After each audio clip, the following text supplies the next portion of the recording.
여러분 만나서 반갑습니다. 소개하신 대로 저는 88년도에 우리 박인선 목사님 6월 달에 소천하시고 장례식에 참여하고 그리고 그 해에 한국을 떠나서 캐나다 토론토에서 9년 동안 목회하고 지금은 27년째 뉴욕에서 목회. 그래서 한국 떠난 지가 벌써 한 37년 정도가 됐습니다.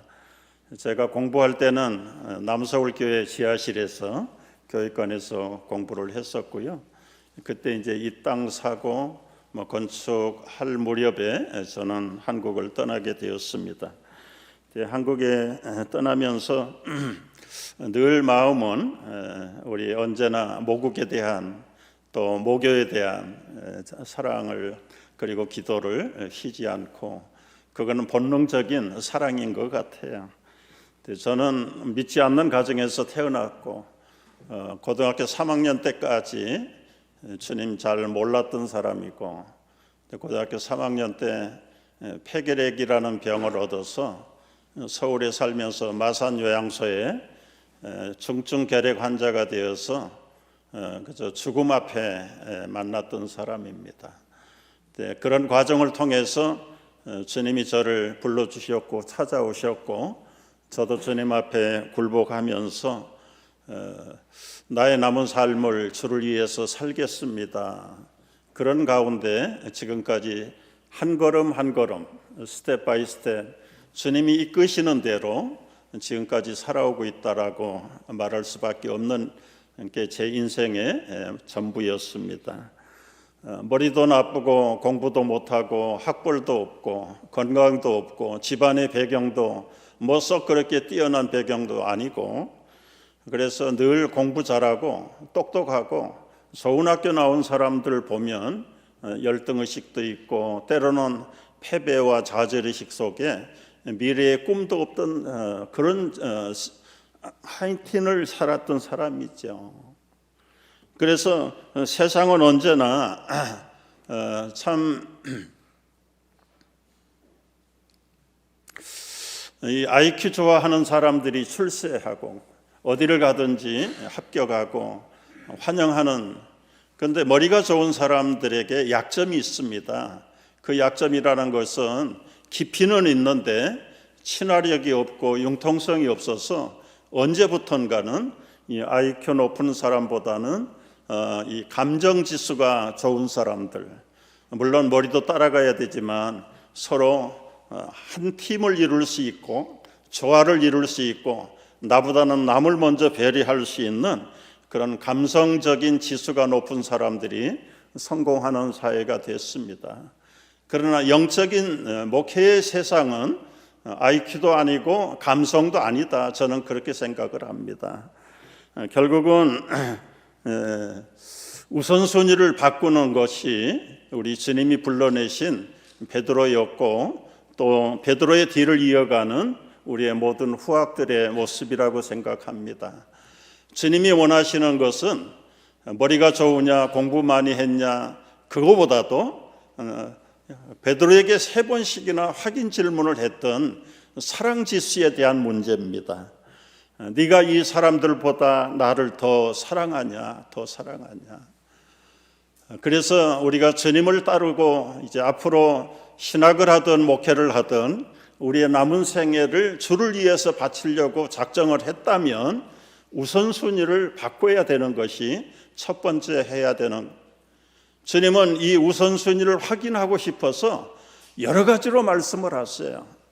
네 부모보다 더 나를 사랑하는 자 내게 합당치 않고 네 자녀들보다 더 나를 사랑하는 자도 내게 합당치 않다. 마음을 다하고 뜻을 다하고 주 너희 하나님을 사랑하라. 이런 면에서 보면 예수님의 사랑은 독점적인 사랑이다. 당신 사랑 외에는 없다는 것이죠. 근데 우리는 이것도 하고 저것도 사랑하고 싶어서 자꾸 많은 선택들을 가지고 갈등하는 것이 우리 사람들의 문제라고 생각이 되어집니다.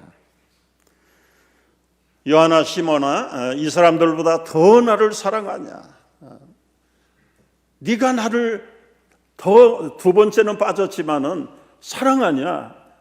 네가 나를 사랑하냐? 예수님은 3-4번 스타일이 있어요. 3번씩 확인하고 거기에 대답하지 못하는 베드로, 예스라고 대답할 수 없죠. 우리가 왜 예스라고 대답을 못합니까? 부인하고 저주하고 원망하고 떠났던 경험이 있던 베드로의 자신을 볼 때는 예스라고 대답을 할 수 없는 사람이 있죠.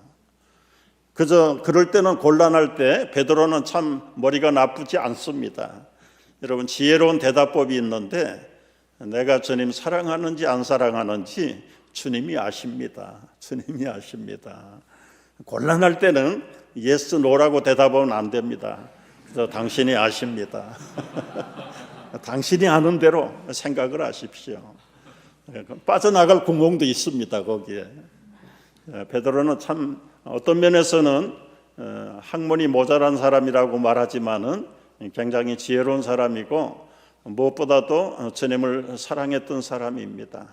오늘 본문은 그런 부족한 베드로를 앞에 놓고 소위 말하는 목자의 사도의 재신임장이다라고 해석하는 신학자들도 있습니다. 주님이 사랑하여서 세우는 사람, 그 사람은 조건이 모자라도 자격이 부족해도 주님이 세웠다는데 무슨 말을 하겠습니까? 문제는 내가 세우는 것이 아닙니다. 투표해가지고 세우는 것도 아니고 시험 봐서 시험 정석으로 세우는 것도 아니고 주님이 세우는 것이 주님의 목자들이고 그저 신학적인 용어로는 사도들의 자격이었던 것입니다. 주님이 세우셨기 때문에 교회는 주님이 세우신 목자의 말씀을 순종해야 될 의무가 생기는 것입니다. 정말 주님이 부족한 나를 불러서 그저 제가 너무 시간이 짧아서 그냥 건너뛰입니다. 목사로 세우셨는데 기항의 목자가 되려면 정말 주님보다, 여기 주님이 물으신 대로 비교급을 써서 이 모든 것들보다 사람들보다 더 나를 사랑하겠느냐, 이 말은 내 우선순위를 바꾸라는 말이죠. 내 우선순위를 바꾸라. 그래서 우선순위 바꾸는 방법 중에 3가지가 생각이 났어요. 3T를 드리자. 사랑하면 시간을 드릴 수밖에 없지 않는가. 우리 젊은 남녀들이 교제를 할 때 만나서 데이트하는 것도 몇 시간 가지고는 부족하잖아요. 헤어지고 집에 가면 밤새도록 전화 붙들고 얘기하잖아요. 그게 모자라니까 우리 만나서 평생을 같이 지냅시다. 그래서 이루어지는 것이 결혼이지 않습니까? 주님을 위해서 사랑한다면 정말 말씀을 묵상하는 시간, 영적인 데이트 시간이 우리에게 필요하고, 주님을 최고로 높이는 그 신선한 영적인 만남의 극치가 저는 예배라고 생각을 합니다. 예배를 통해서 신령한 데이팅을 하고 그분의 뜻을 받고 그분에게 나의 전부를 드리는 그 아름다운 시간들이 많으면 많을수록 사명자들에게는 이 땅의 것이 아니라 하늘의 것을 배우게 될 것이고, 육적인 것이 아니라 영적인 세상을 체험하는 시간이 바로 이 주님과의 시간을 보내는 시간이라고 믿습니다. 2번째는 탤런트를 드려야 됩니다. 탤런트. 사랑하면 바이돌도 노래하잖아요.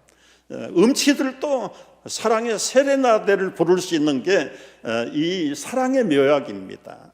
사랑하면 목자도 시를 읽게 되는데, 제가 바이블 칼리지 처음 들어갔을 때 20살이었습니다. 서울 신학대학을 들어갔었는데 서울에 있는 필동의 동원교회라는 데서 중고등부 전도사로 불렀어요. 그래서 처음 갔는데 저쪽에서 담임 목사님하고 부장 집사님하고 새로 온 전도사 피아노 반주할 수 있답니까? 못하는가 봐요. 그랬더니 피아노도 못하는 걸 뭐하러 데리고 왔어? 그걸 제가 들었어요. 있어야 됩니까? 그냥 그만두고 떠나야 됩니까? 반반이었어요. 그러나 누구는 뱃속에서부터 피아노 배웠나? 한번 해보자. 그 다음 날부터 이 교육관에 도시락 싸가지고, 그때는 우리나라가 가난할 때입니다. 필동에요, 저희 교회 밑에 이병철 씨, 삼성의 창립자 그 집도 있고요, 그 옆에 기업들이 사는 부자 동네예요. 근데 그 동네에서 나오는 아들 딸들이요 150명인데 여학생도 한 반쯤 되겠죠. 그런 부잣집에서 피아노하는 여학생이 하나도 없는 거예요. 그 정도로 우리나라가 가난할 때입니다. 그러니까 반주자가 없는 거죠. 그래서 제가 도시락 싸들고 교육관에 월요일부터 가가지고 기도했어요. 하나님, 내 손가락에 재주를 주십시오. 누구는 뱃속에서부터 피아노 배워가지고 나옵니까? 그리고는 가르쳐 줄 사람도 없고 혼자서 도레미파 솔라시도를 일주일 동안 하니까 엉성하게 멜로디가 돼요. 그 다음에 알토, 테너, 베이스 한 달 만에 엉성하게 삽으로 반주를 하게 됐습니다. 한 달 지나니까 월급을 주더라고요. 사례비 받아가지고 아리아 영창 올겐 집에다가 월부로 사다가 집에다 놓고 틈틈이 했는데요, 피아노 별거 아니더구만.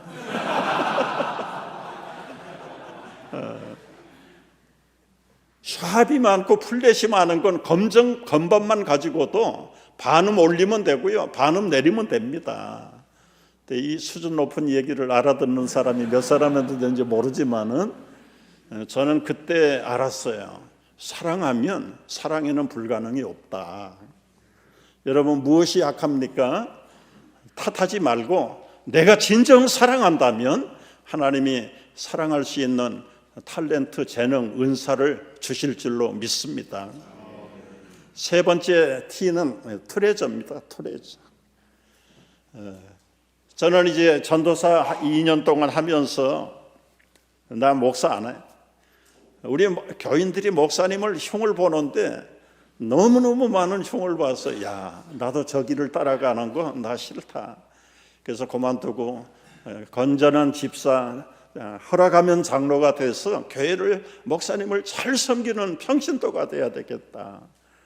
그래서 학교도 자퇴하고 전도사 사표 내고, 그리고 세상에 나가서 돈을 벌어야 되겠다. 한 8년 동안 모든 그러는 가운데 고생도 많았고 돈도 많이 벌었어요. 결혼하고 아들 딸 낳고 강남에 아파트 분양받아서 잘 살고. 그런데도 기도하면 내가 너를 평신도로 부르지 않았다. 내가 너를 목회자로 불렀는데 너 뭘 하느냐. 행복해져도 행복하지 않는 것. 환경이 좋아졌는데도 기쁘지 않는다. 그때 제 마음속에 성청이는 솔잎을 먹어야 돼. 그래야 행복하고 건강해. 결국은 8년 만에 모든 것을 다 놓고 신학교로 들어갔던 게, 총신으로 가서 신대원에서 1년을 공부하다가 합신이 갈라졌어요. 나 이러다가 안 되겠다. 데모하다가 리포트 써내서 졸업하고 그 목사 안수 받으면 뭘 가지고 가서 목회를 할 건가. 그래서 나이가 36살에 대학부 3학년으로 다시 편입을 내려갔습니다. 참 어려웠어요. 한 15살씩 차이가 나는 후배들하고 클래스메이트가 된다는 것이 저에게는 인간적으로 어려웠어요. 그러나 그 3년 동안 저는 다시 교양 과목을 듣고 배우면서 저의, 지금 돌이켜보면 영적인 인프라를 구축하는 그런 시간들이었어요. 그러는 가운데 제 아내는 제 자신의 하던 사업을 물려받아가지고 그저 주님이 도와주시는데 얼마나 열심히 돈을 잘 버는지 돈 주시는 대로 아파트를 팔았어. 2번씩이나 아파트를 저당 잡혀가지고 개척교회를 한 것이 김명경 목사님을 모시고 개척한 강변교회를 시작하게 된 겁니다. 저는 그때 생각했어요. 남편이 도와주지 않아도 집에서 아기 키우던 주부가 나와가지고 남편의 비투성이를 물려받아가지고 하나님 앞에 기도하고 하나님을 위해 살겠다고 전심을 드리는 한 여인의 믿음을 보면서 이 사랑의 우선순위가 무엇인가? 참 그런 가운데 참 주님은 살아계시고 주님을 사랑하면 그 사랑하는 거기에 보물이 있고 건강이 있고 재능이 있고 은혜가 넘치는 줄을 믿으시기를 바랍니다. 여러분 정말 주님을 사랑한다면 우선순위를 1순위도 모자라 한국에서 좋아하는 0순위로 주님을 사랑할 수 있기를 주의 이름으로 축복합니다. 두 번째는 목자의 사명으로 살아야 되는 겁니다. 제가 이제 나이가 거의 40이 다 돼서 안수를 받았어요. 그리고는 강도사 시절에 개척을 해야 되겠다. 강변교회에서 전도사로 한 7년을 섬기다가 이제 합신 졸업하고 내 나름대로 개척을 해야지. 기준을 정했습니다. 하나님, 나는 저 시골 목기가 아니고 서울에서 중산층 아파트에서 동네에서 목회를 해야 됩니다. 그리고는 그때 포니 자동차가 있었어요. 포니를 타고 12월 31일까지 서울에서 중산층 아파트를 건설하는 데가 그때는 송파라는 지역이었어요. 송파 지역을 아침부터 저녁까지 찾아다니는 것. 분양사무실마다 복덕방마다 개척교회 할 자리가 있는지, 분양을 하면 분양 신청을 할 것이고 세가 있으면 세를 들을 것이고 1월부터 12월 31일까지 찾았는데 nothing, 아무것도 손바닥만한 구름도 하나 보이지 않아. 그래서 송구영신 예배 드리기 전에 빈 예배당에 아내하고 올라가서 기도했어요. 하나님, 내가 기준 정하고 내 뜻대로 내 목표 세우고 1년 동안 찾은 거 잘못했습니다. 내려놓습니다. 새해부터는 주님이 보내시는 곳 묻지 않고 갑니다.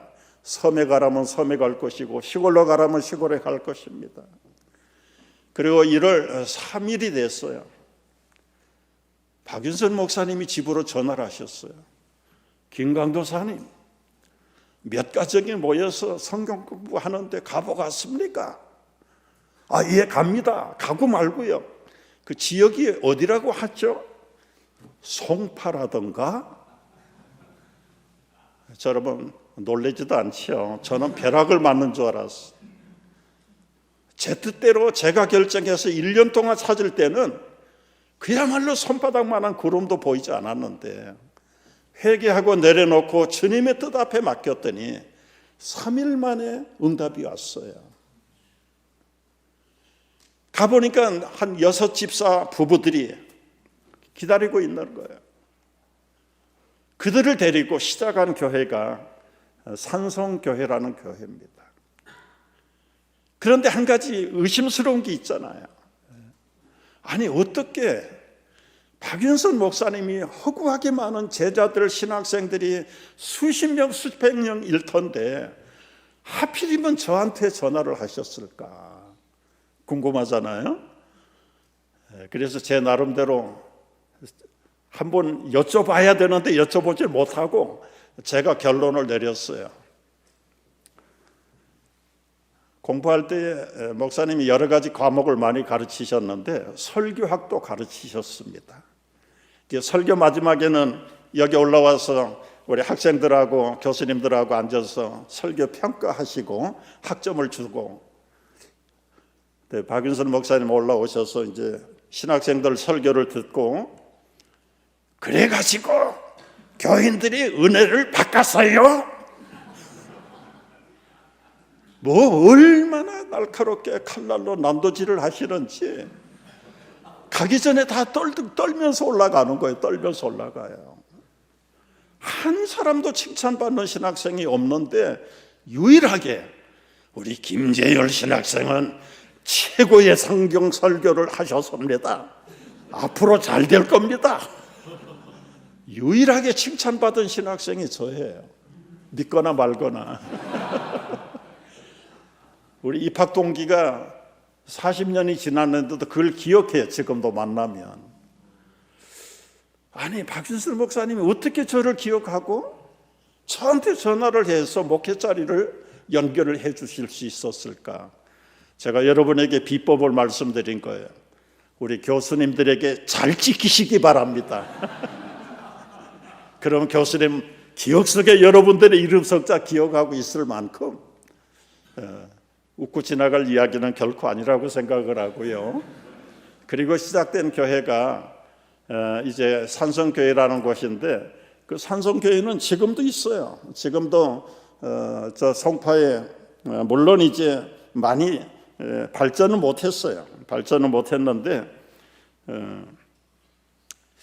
참 목사가 됐습니다. 목사 임직을 받고 이제 첫날 새벽기도 끝나고 불을 끄고 개인 기도하는데 강단 밑에 엎드려서 하나님, 그때 물으셨던 말씀이 오늘 본문의 말씀을, 김 목사야, 네가 이것들보다 더 나를 사랑하냐? 저도 8년 동안 떠났잖아요. 목회 안 하려고 떠났어요. 그때 베드로가 주님이 아십니다. 제가 주님 사랑하는지 안 사랑하는지 주님이 아십니다. 내 어린 양을 먹여라, 내 양을 치라, 내 양을 먹이라 말씀하시면서 갑자기 그 어두운 깜깜한 새벽에 환상이라면 환상이고 착각이라면 착각인데 이 목장을 보여주셨어요.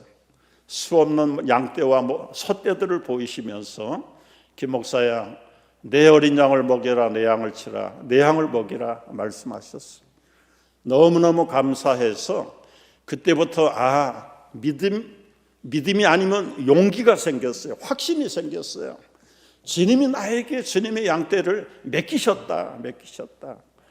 그래서 산성교회 시절에 한 60명 정도 모일 때인데 우리 2,000명 초청 대잔치 합시다.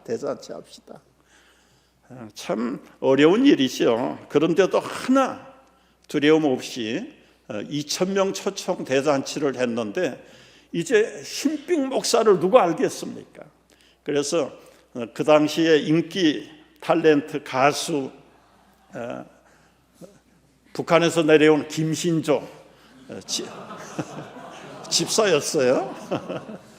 이런 분들을 초청해서 불신자도 다 아는 사람들이니까 이 사람들을 통해서 간증을 듣게 하고, 그리고 간증 들은 다음에 복음을 5분 전하고, 예수님이 사랑하셔서 당신들을 십자가에서 죽으셨습니다. 마음을 열고 내가 하나님 앞에 죄인인 것을 믿고 고백하기만 하면 하나님의 자녀가 됩니다.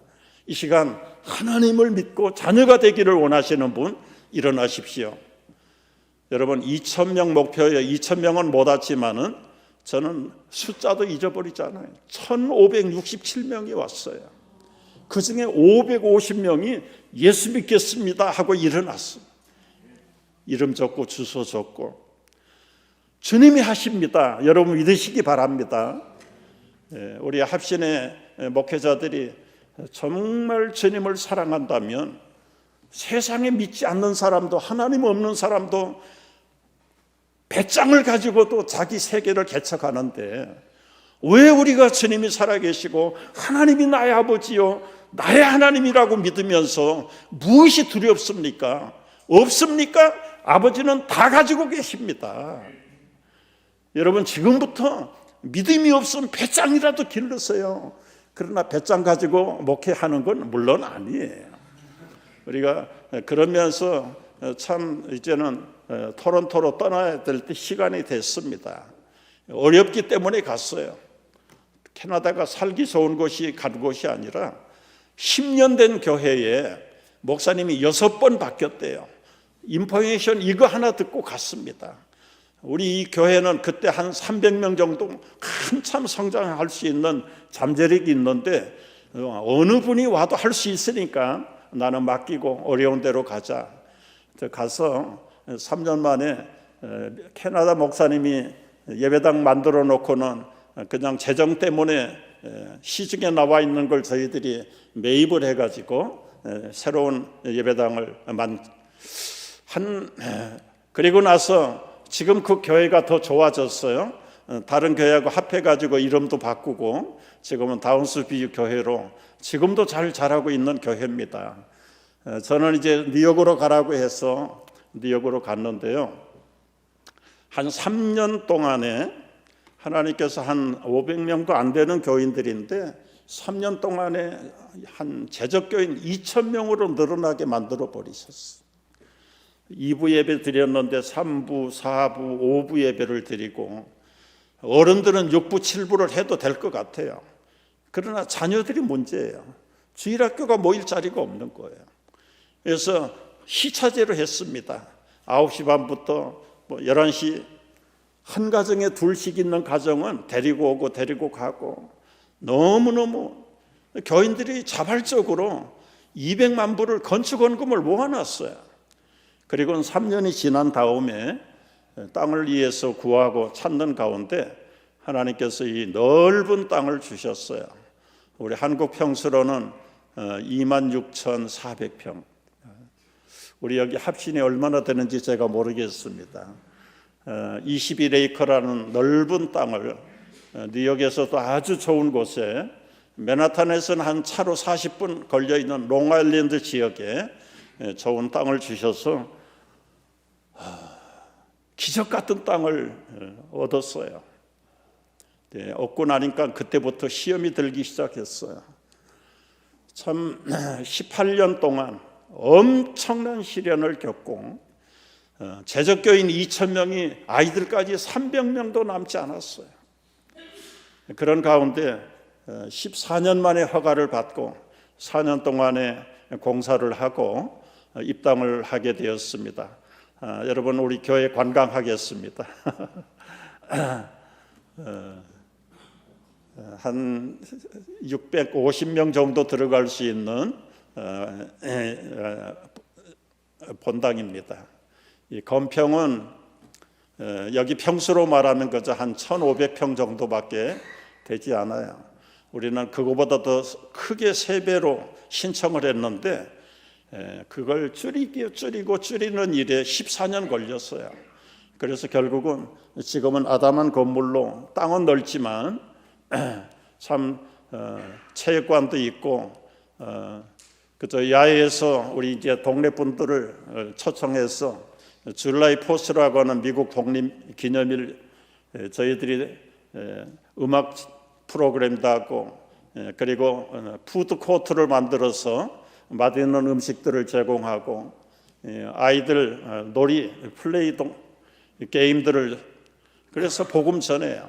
우리 한 사람 한 사람 우리 영어권 젊은이들을 훈련해서 오시는 분마다 예수님 복음 전하고 참 동네에서는 이제는 참 서로 인정할 수 있는 좋은 관계를 그리고 동네 주민들 전체가 모여서 우리 교회 본당에 와서 또 디스커션도 하고 타운 미팅도 2번인가 한 적이 있습니다.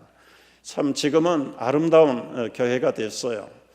그러나 이것이 쉽게 주는 게 아닙니다. 쉽게 주는 게 아니고 결국은 이 건축을 하면서 그동안 14년 동안 받았던 수많은 어려움과 시험들 속에 저는 생각했어. 내 어린 양을 먹여라. 내 양을 치라. 제가 합신에서 헌법을 공부할 때 제가 목회할 동안에는 결코 권징이라는 거 하지 않겠습니다. 스스로 약속을 했는데 할 수 없더라고요.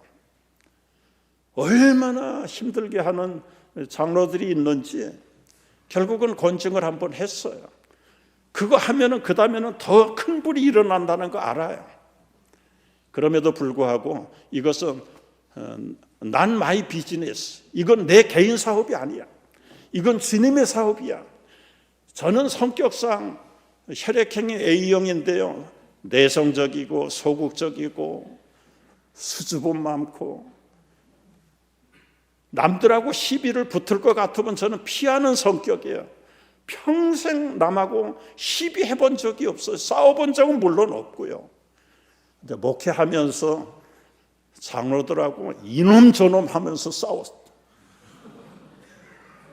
내 감정이 아니에요. 주님의 일이기 때문에 나는 할 수 없지만 주님의 일이기 때문에 나는 물러설 수 없어요. 믿음으로 건축해야 된다고 1년 반을 설득을 했는데도 목사님 믿음 하지 마세요. 장로 입에서 믿음 소리 하지 말라는 그는 장로야. 너 나가.